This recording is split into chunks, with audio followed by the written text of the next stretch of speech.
Ngayon guys, maggagawa tayo ng hagdan gabay stair design. Lalagyan natin ng gabay ang hagdanan na to dahil wala siyang gabay.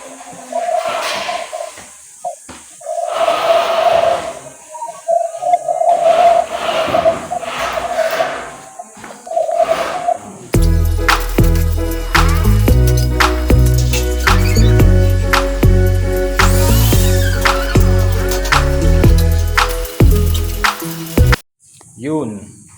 Kung napapansin nyo kung paano ko na itayo tong mga tubong to, tubular yan. Yan yung mga gabay niya na stairs. Kung paano ko na itayo yan, paano ko na ilakuha yung levelasyon.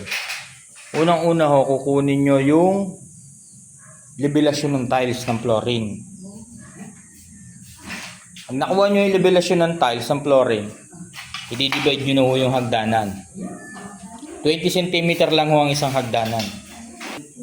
Para makuha nyo yung levelasyon ng flooring, lagi nyo kung kukunan ng levelasyon is yung hamba ng pintuan. Ayun. Yan. Importante ho sa lahat yung levelasyon.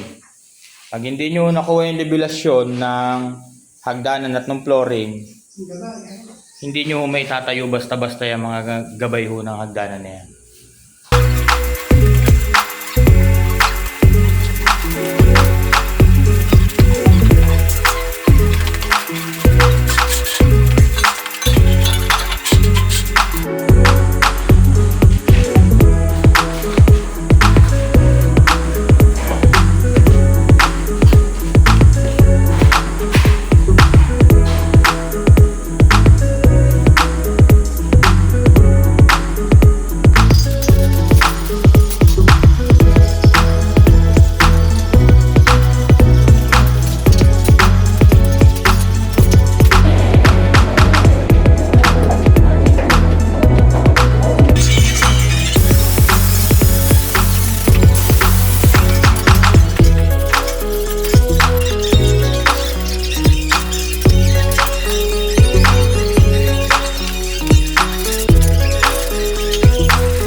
So, ayun.